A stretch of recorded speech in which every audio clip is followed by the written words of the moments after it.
রবিবার মালদার সুজাপুরের সভা থেকে মুখ্যমন্ত্রী মমতা বন্দ্যোপাধ্যায় বিস্ফোরক দাবি করলেন। তিনি বললেন যে আমি এখনও কাউন্সিলরের সদস্য হয়ে আছি।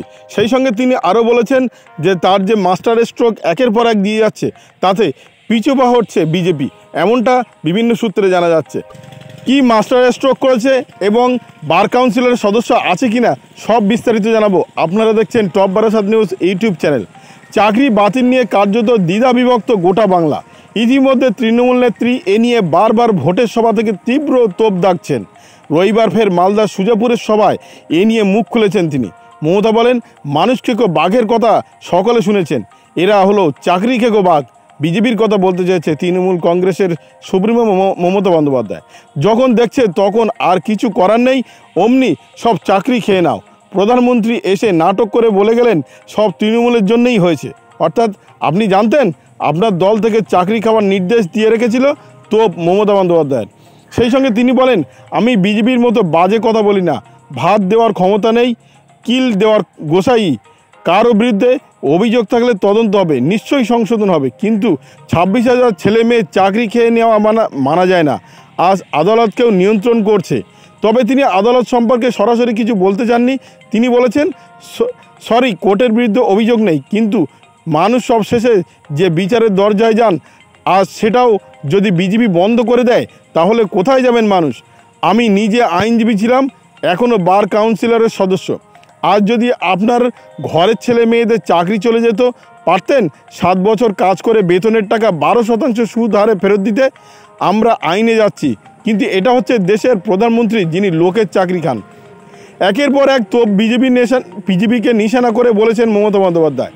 সেই সঙ্গে তিনি জানিয়েছিলেন যে তিনি আইনজীবী ছিলেন। বিচারপতি দেবাংশু বসাক ও বিচারপতি মোহাম্মদ সাবির রশিদির ডিভিশন বেঞ্চ রায়দান করে জানিয়েছে 2016 সালে গ্রুপ সি, গ্রুপ ডি, নবম দ্বাদশ নিয়োগ পাওয়া এসএসসি চাকরি প্রাপকদের সবার চাকরি বাতিল হবে। পর্যবেক্ষণে উচ্চ আদালতে বলে মেয়াদ উত্তীর্ণ প্যানেল যারা চাকরি পেয়েছেন তাদের চাকরি বৈধ হতে পারে না। অন্যদিকে চাকরিহারাদের 4 সপ্তাহের মধ্যে সব বেতন ফেরত দেওয়ার নির্দেশ দিয়েছে কলকাতা হাইকোর্ট। প্রাপ্ত বেতনের উপর 12% হারে সুদ দিতে হবে চাকরিহারাদের।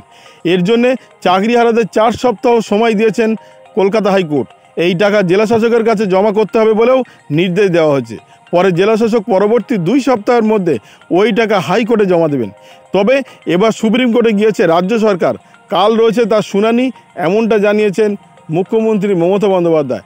সেই সঙ্গে যে মাস্টার স্ট্রোক করেছে এই ভোট নিয়ে মমতা বন্দ্যোপাধ্যায়, ভোটের দফা রফা মাইলেজ পাচ্ছে তৃণমূল কংগ্রেস, আর অন্যদিকে পিছপা হচ্ছে বিজেপি। আর যার জন্য বিজেপি একের পর এক তৃণমূল কংগ্রেসকে নিয়ে মন্তব্য করে চলেছে। ভোটের দফা যতই এগোচ্ছে ততই যেন একটু একটু করে বাংলার চিত্র বদলাতে শুরু করেছে। বিভিন্ন জনমত সমীক্ষা অনুযায়ী জানা যায় এবার বাংলায় তৃণমূলের ফলাফল ভালো নাও হতে পারে। তুলনায় গেরুয়া শিবির যথেষ্ট বেশি সংখ্যক আসন পেতে চলেছে বলেই এতদিন দেখাচ্ছিল বিভিন্ন সমীক্ষক দল। কিন্তু দ্বিতীয় দফা ভোট গ্রহণ শেষ হওয়ার পরই তৃতীয় দফা ভোট গ্রহণের মুখে ছবিটা যেন অনেকটাই বদলে যাচ্ছে। তার মূল কারণ মমতা বন্দ্যোপাধ্যায়ের পরিকল্পনা অনুযায়ী বাস্তবায়িত হওয়া কয়েকটি প্রকল্প। তার মধ্যে প্রধান হলো লক্ষ্মীর ভাণ্ডার। 21-এর বিধানসভা নির্বাচনের আগেও এই লক্ষ্মীর ভাণ্ডার প্রকল্পের ঘোষণা করেছিল। গ্রামীণ মহিলাদের অধিকাংশ ভোট তৃণমূলের ঝুলিতে এসেছিল বলেই জানা যাচ্ছে। আর এবারের লোকসভা ভোটের মুখেও দাঁড়িয়ে দেখা যাচ্ছে তৃণমূলকে টক্কর দিতে সিপিএম, বিজেপি সহ অন্যান্য রাজনৈতিক দলগুলি যে লক্ষ্মীর ভাণ্ডারের প্রসঙ্গ তুলে নিয়ে আসছে। সিপিএমের পক্ষ থেকে বলা হচ্ছে রাজ্যের মানুষ বামফ্রন্টকে ক্ষমতায় ফেরালে এই প্রকল্পের মহিলাদের 2,000 টাকা করে দেওয়া হবে।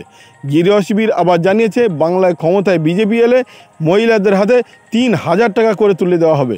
লক্ষ্মীর ভাণ্ডার প্রকল্প কোনো মতেই বন্ধ করা হবে না। আর এখান থেকেই স্পষ্ট হয়ে যাচ্ছে লোকসভা ভোটে এই লক্ষ্মীর ভাণ্ডার প্রকল্পটি মহিলা ভোট ব্যাংকের অধিকাংশটাই তৃণমূলের পক্ষে আসতে পারে। এই বাস্তব সত্যটা বুঝতে পেরে সিপিএম, বিজেপির পক্ষ থেকে লক্ষ্মীর ভাণ্ডারকেই হাতিয়ার করা হয়েছে। বর্তমানে মমতা বন্দ্যোপাধ্যায়ের সরকার লক্ষ্মীর ভাণ্ডার শুরু করার পর মহিলাদের প্রতি মাসে 1,000 টাকা করে দিচ্ছেন এখন। আর এসসি এসটি মহিলাদের প্রকল্পে 1,200 টাকা করে দেওয়া হচ্ছে। সিপিআইএম, বিজেপি সহ বিরোধী দলগুলি বুঝে গিয়েছে যে লক্ষ্মীর ভাণ্ডার প্রকল্পটি মমতাকে এবারের লোকসভা ভোটে অনেকটাই মাইলেজ দেবে। তাই তাদের তরফে শুরু হয়ে গিয়েছে প্রতিশ্রুতি দেওয়ার পালা।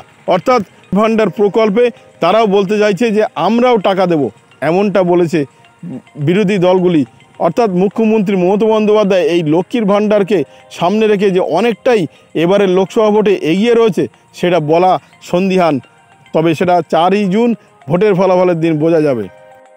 ভিডিওটি আপনার কোনো প্রকার উপকারে লেগে থাকে অবশ্যই লাইক কমেন্ট শেয়ার করবেন, সেই সঙ্গে চ্যানেলটি সাবস্ক্রাইব করার অনুরোধ রইল। সবাই ভালো থাকবেন, সুস্থ থাকবেন।